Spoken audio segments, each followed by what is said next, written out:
As we begin the new year, for many of us, getting our time back and being organized is a big goal. Well, all this week, my friend Morgan TYREE, author of Take Back Your Time, Identify Your Priorities, Decrease Stress, and Increase Productivity, will be giving us tips on how to start the year off right. Hey, Morgan. Hi, thanks for having me. Thanks for joining us. Okay, so why is it important to go into the new year organized?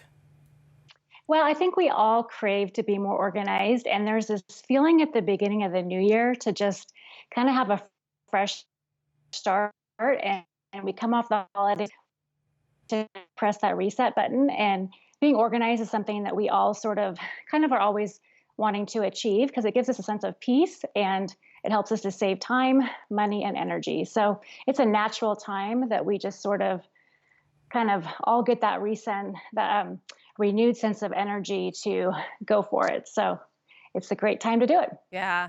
You also say in your book, which I thought is interesting, having too much time can be just as challenging as having too little time.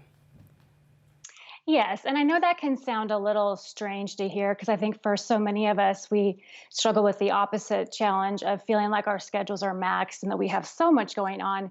But I do think there's times where we could even have a Saturday where we look ahead and there's nothing planned or scheduled, and then all of a sudden half the day kind of just gets away from us, which is there's nothing wrong with that. But it's important to still be intentional, even when you might have a day that's maybe underplanned. And so it's important to kind of always work on having a sense of intentionality and having a sweet spot with your schedule. And so having a sense where you schedule enough so that you keep a mindset of really keeping your time scheduled. And so you are productive, but not necessarily um, kind of just letting time get away from you as well. Having some sort of structure.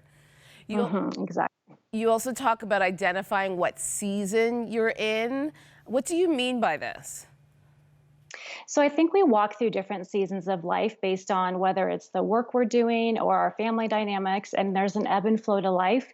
And if you can begin by acknowledging your season of life and sort of recognizing maybe the different challenges you have or the amount of things on your plate that you're working through, and that is just kind of an acceptance piece because you will have certain seasons of life that will be able they'll allow you to do certain things where in other seasons of life you may have different abilities and more time available. And so by just accepting that or recognizing that, you can lay certain things down in one season and then maybe pick them back up in another season. It can actually be freeing and also kind of allow you to navigate each season more effectively. Yeah, just being realistic with what's in front of you. So you say there are seasons, there are different seasons. There's growing, there's pruning, resting, and waiting. Explain those for me. Yeah, so I mean, we all go through different seasons, and I, for example, was overseas for a 3.5 year season, and I realized throughout that season that it was very much a waiting season for me. I kind of had a season where I hit different roadblocks, and I kind of didn't. I struggled with finding my purpose for a lot of different reasons, and I felt like the Lord sort of had me in a season of waiting. And while it wasn't that I didn't have fruit from that season, but I did have to lay down some things and I had to be more patient. And so again, by acknowledging that, it kind of gave me a different sense of peace. There's other seasons where you may be being stretched, and that's going to be challenging in its own right, or you may be having to grow and push yourself past your comfort zone, whatever God's calling you to do. So again, if you can acknowledge what the Lord's pulling you through or pushing you to do, it's going to help you to rise to the occasion. Okay, I want to get to clutter because I think around this time of year, we've opened all our Christmas gifts and we have too much stuff. Let's just be honest, and first world problems. So you talk about there's physical clutter, mental clutter, as well as emotional clutter.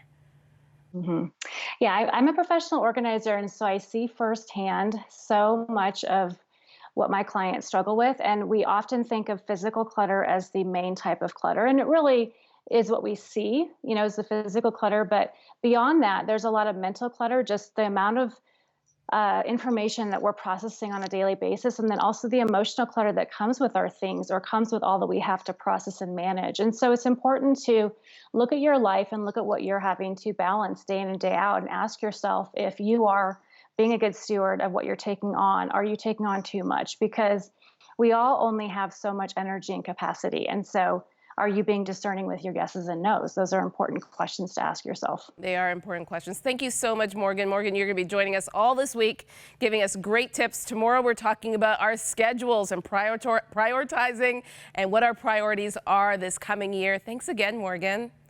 Thank you. Stay with us. We'll be right back.